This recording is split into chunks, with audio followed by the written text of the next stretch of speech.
that it is very easy to create and manufacture crises and then pretend to come in and to solve it. But the people who are coming in to solve it aren't really coming in to solve it. For the people who are in crisis, they're coming in to solve it so that they become the beneficiaries. As we honor the memory and the work of Dr. Martin Luther King Jr. today, in all that he accomplished, we must also honor the work of Ella Baker. We must also honor the work of Rosa Parks, who was an organizer, who took the assignment of disrupting the Montgomery bus boycott, the Montgomery bus system. We must honor the work of Al Raven, who helped to organize the Poor People's Campaign. We must honor the work of those people whose names and faces we don't see. Because I salute the Chicago Teachers Union, because I was so proud when I looked from Detroit and I saw y'all out there engaged. You came at a key time because you came against the naysayers and the detractors. You came against folks who did not understand. There are those teachers go again, but they don't really understand all the machinations that are involved within the concept and in the confines of education. We have some real problems in Chicago. As I sat here and listened to Dr. King, I am still concerned that we have what amounts to educational apartheid in 2013. Yes. Where we have a highly segregated system. And we continue to ask, why are the resources not there?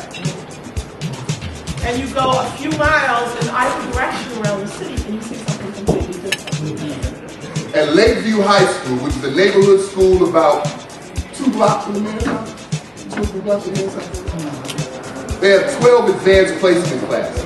Somebody tell me how many advanced placement classes they have at Dr. 0. At Lakeview, they have darkroom photography. They have studio art. They have honors. They have art 1, 2, and 3. At Dyer High School in 2011, the students had to take art online in order to graduate. See, it would be my thought that in 2012, after the legacy of people like Dr. Martin Luther King, Ella Baker, Fannie Lou Hamer, and people who legitimately put their lives on the line, that we could stand here today, that the first order of a school board is to make sure that inequities like this don't exist. Because we got some up south as well as down south. And so it's no different. Michigan is becoming the new Mississippi. We now got right to work in the collective bargaining. Ain't no right to no work. That means that you ain't got no right to do no work. That's what that means. And stay tuned. It might be coming to your neighborhood too. Because there's a reason why our children aren't taught that Rosa Parks wasn't organized. There's a reason why our children aren't taught how to develop their community. Because it's more profitable to have us be customers instead of people that are in control. That's right. It's more profitable to have children set up to fill the prison system as opposed to children who built independent cities after Reconstruction in this country. Because one of the things we know is when you even the playing field, we change the game. When you even the playing field, because of what we go through every day, because of how we have to struggle, because of what we know what our people have been through, we achieve, we accomplish. So the design of this system is to make sure that the playing field is not even.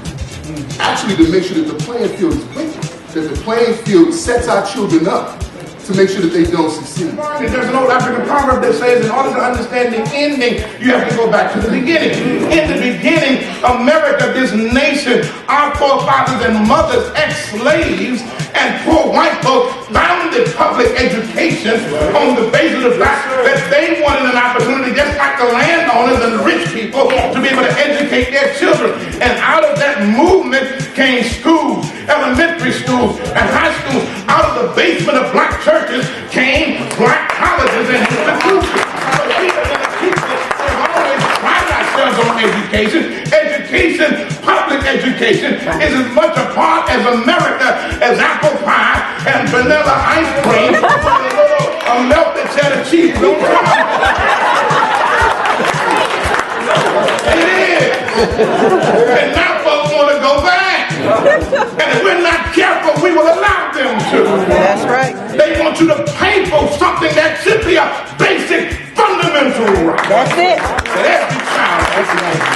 And until we are prepared to address the fact that shutting down schools, destabilizing communities, and setting our children up for their own demise is a human rights issue, then we're playing the game by the system's rules.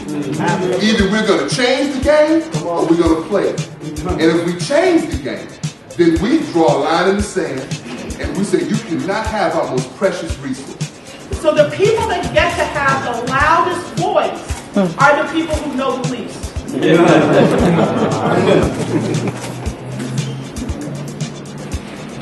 We're changing that narrative. Slowly but surely, that narrative is changing. Because we have said, we are the education experts. We can help you if you want to listen to us.